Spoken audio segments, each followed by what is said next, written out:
At 80, Eric Clapton finally tells the truth about George Harrison.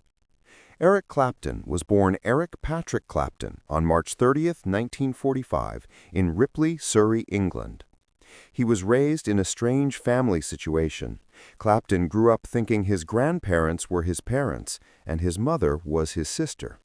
Finding out the truth hurt him deeply and later affected how he showed emotions through his music. When he was young, he loved playing guitar and listened to blues music from artists like Robert Johnson, Muddy Waters, and B.B. King. These early influences shaped his music style and made him an artist who connected American blues with British rock. Clapton became famous in the early 1960s when he joined the Yardbirds, a band that led the British blues movement. The Yardbirds became popular, but Clapton left the group in 1965 because he felt they were moving away from blues music to make more pop songs. He cared more about staying true to the music than making money, and this became an important part of his career. After leaving the Yardbirds, Clapton joined John Mayall and the Blues Breakers. There he got the nickname Slowhand and became known as a blues guitarist with amazing skill, passion, and technique. In 1966, Clapton started the famous band Cream with Jack Bruce and Ginger Baker. With Cream, Clapton took rock music to new places by mixing improvisation, heavy blues, and psychedelic sounds into something new and different. Songs like Sunshine of Your Love and White Room showed off his exciting guitar solos and his growing confidence as a player and performer. Cream only lasted 2 years because of fights and creative differences between the members, but their short time together made Clapton a worldwide rock star and a pioneer of the guitar hero era. After Cream broke up, Clapton formed another supergroup called Blind Faith with Steve Winwood, Ginger Baker, and Rick Gretsch. Blind Faith only made one album, but it had lasting classics like Can't Find My Way Home. This short project showed that Clapton was always looking for new sounds and deeper ways to express himself. He also worked with artists like Delaney and Bonnie, and later Derek and the Dominoes. Their 1970 album Layla and other assorted love songs became one of rock's greatest albums. The main song, inspired by Clapton's love for Pattie Boyd, who was married to his friend George Harrison, is one of the most famous love songs ever written. It's known for its powerful guitar playing and raw emotion. Even though his career was going well, Clapton's life was filled with serious struggles with addiction. During the 1970s, he fought with heroin addiction and later with alcoholism. These battles almost destroyed his personal and professional life. But with determination and help from friends, Clapton finally beat these problems, and his recovery became a source of strength and hope for others facing the same struggles. Being honest about these problems made him more real to the public and reminded fans that behind the guitar god was a regular person fighting private battles. Clapton's career in the 1980s and after was marked by new artistic directions and personal tragedy. He suffered a huge loss when his 4-year-old son, Connor, died in a tragic accident in 1991. From that heartbreak came Tears in Heaven, one of his most emotional and loved songs. It touched millions of people with its gentle tune and sad lyrics. This song honored his son and also connected with countless people who had experienced grief and loss. It confirmed Clapton's place in history as not just a master guitarist, but also a deeply human storyteller through music. Over the years, Clapton has worked with many legendary musicians, including George Harrison, Bob Dylan, J.J. Cale, and B.B. King. His ability to adapt let him move easily between blues, rock, pop, and even reggae, as shown in his famous cover of Bob Marley's I Shot the Sheriff. This wide range of musical styles kept his work fresh and interesting for different generations, while his roots in blues gave everything he played a realness that few could match. Eric Clapton's personal life has always been deeply connected to his music and to the people closest to him. One of the most important friendships and eventual love stories of his life started in the late 1960s when he became close to George Harrison of the Beatles. Their friendship was not just casual, it was built on mutual respect and admiration for each other's talent. Clapton was invited into Harrison's world, playing guitar on Beatles songs like While My Guitar Gently Weeps. The two often spent long hours sharing ideas, trying new sounds, and working together in ways that pushed both of their creative limits. But beneath the friendship and artistic connection, Clapton found himself facing a very personal problem. He had fallen in love with Harrison's wife, Pattie Boyd, the English model and muse who had already inspired Harrison's famous love song, Something. Clapton's feelings for Boyd became both passionate and painful. His unreturned love for her pushed him to write some of his most famous music, including the emotional Layla, a song that showed his suffering and longing. Things changed years later when Harrison and Boyd's marriage fell apart, leading to their divorce in 1977. Free from her marriage to Harrison, Boyd and Clapton finally made their long and complicated relationship official. On March 27, 1979, in Tucson, Arizona, the couple got married. To many people, this seemed like the end of a years-long love triangle that had interested fans and the media. For Clapton, who had struggled with addiction and the pain of wanting Boyd, the marriage was both a personal win and a fresh start. However, married life had its challenges. Clapton and Boyd wanted to start a family, but they faced heartbreaking problems. Even though they wanted children, they had repeated miscarriages and even tried medical help.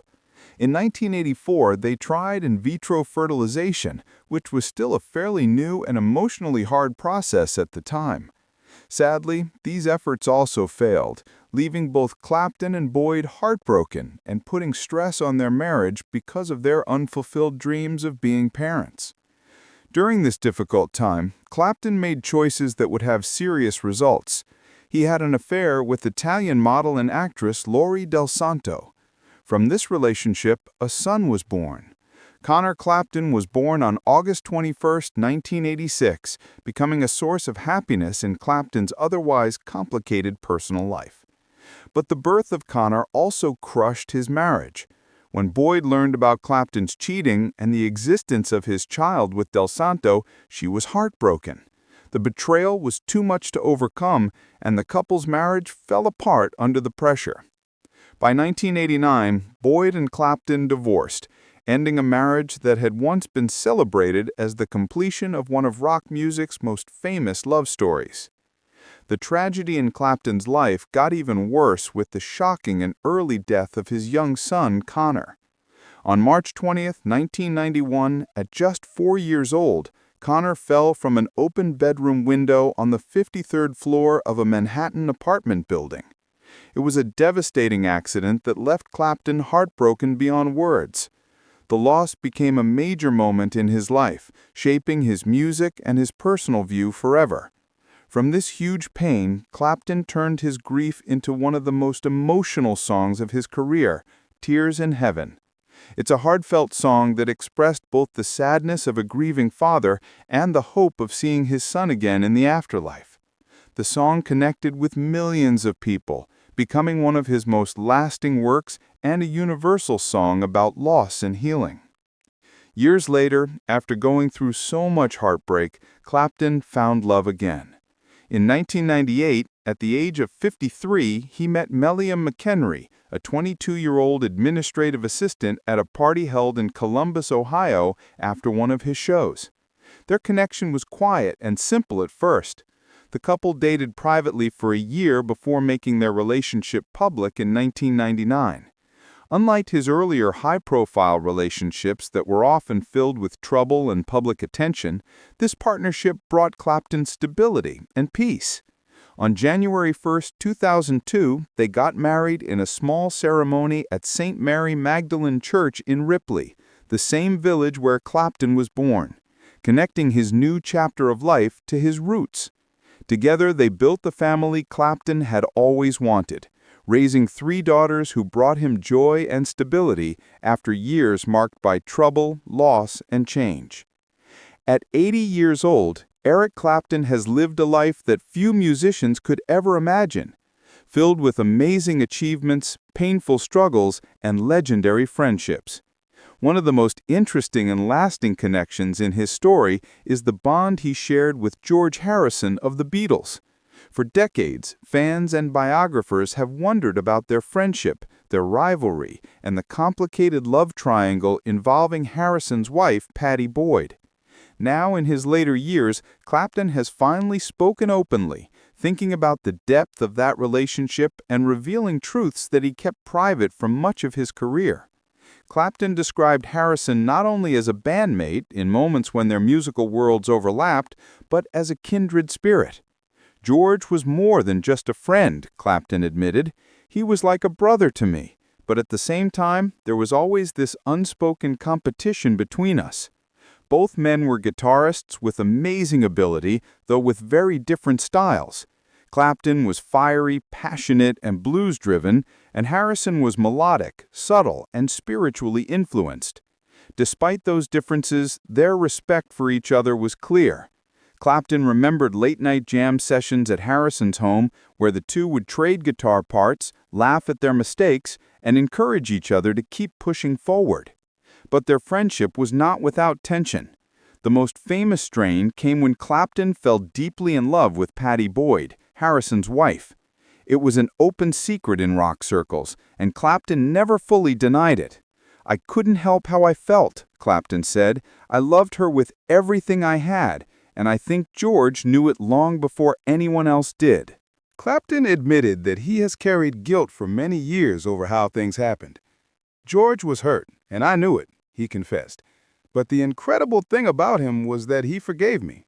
He was the most forgiving man I've ever known." Indeed, Harrison's generous spirit became a foundation of their relationship. Even after Boyd left Harrison and later married Clapton, the two men continued to perform together, appearing side by side on stage as if nothing had changed. To outsiders, it seemed almost impossible, but to them, music was always the bridge that fixed whatever wounds life caused. Clapton revealed that the quiet strength of their friendship became even more clear in later years, especially as Harrison battled illness. "When George was sick, I visited him as often as I could," Clapton recalled softly. "We didn't even have to talk much. Sometimes we'd just sit together, and the silence said more than words ever could." Harrison's death in 2001 was a crushing blow for Clapton, who organized the concert for George the following year as a tribute to his friend's life and legacy. That concert, filled with music, laughter, and respect, became one of Clapton's proudest achievements. Looking back now, Clapton admits that his relationship with Harrison shaped him more than almost any other. "I've played with so many great musicians in my life," Clapton said. "But George was special. He wasn't trying to outplay you or prove anything. He was just trying to make something beautiful. That taught me a lot about what music is really for." At 80, Clapton speaks about Harrison with a tenderness that shows how much the friendship still means to him. Gone are the layers of bravado, rivalry, and the complications of love. In their place is a simple truth that Clapton carries with him, that despite everything, the jealousy, the heartbreak, the fame, and the passing years, George Harrison was, and always will be, one of the greatest friends he ever had. "George had this light about him," Clapton said. "Even when things were dark, he carried peace with him. I miss him every day. And the truth is, I'll never stop missing him." For much of his early life and career, Eric Clapton's talent on the guitar was overshadowed by the demons of addiction. In the 1970s, he struggled heavily with drugs and alcohol, falling into a lifestyle that nearly destroyed his amazing gift. But in 1982, at a turning point that would change not only his career, but also his personal life, Clapton made the brave decision to walk away from alcohol and other recreational drugs. This was not a simple or quick change, but the beginning of a long, painful, and ultimately successful battle to take back his health, his music, and his peace of mind. His decision to embrace sobriety became one of the most important acts of his life, one that gave him the clarity to continue creating music that touched millions. Even after beating alcohol and drugs, however, Clapton faced another challenge: nicotine. Known for being a heavy cigarette smoker for decades, The habit stayed long after other addictions had been beaten. It wasn't until 1994, more than a decade after he had already freed himself from substance addiction, that Clapton finally put out his last cigarette and left behind one of the final chains to his past. This journey of self-discipline and strength shows not only the vulnerability of a man often admired as a rock icon, but also the determination of someone unwilling to let his talent or his life be destroyed. Clapton's story of quitting drinking, drugs, and eventually cigarettes is more than a tale of recovery. It is proof of human endurance, the power of choice, and the way survival can pave the road to creative rebirth. Eric Clapton's journey from a troubled young man searching for his identity to a legendary musician who touched millions is a story of talent, heartbreak, friendship, and redemption. His bond with George Harrison, his battles with addiction, and his ability to turn pain into beautiful music remind us that even our greatest heroes are human beings facing their own struggles. If this story moved you or taught you something new about one of rock's greatest icons, please take a moment to like this video and share it with others who love music and real human stories. We'd love to hear your thoughts in the comments below. What part of Clapton's life inspired you the most? And if you want to hear more stories about legendary musicians and the lives they lived behind the fame, don't forget to subscribe to our channel and hit the notification bell so you never miss another story. Thank you for watching, and until next time, keep the music alive.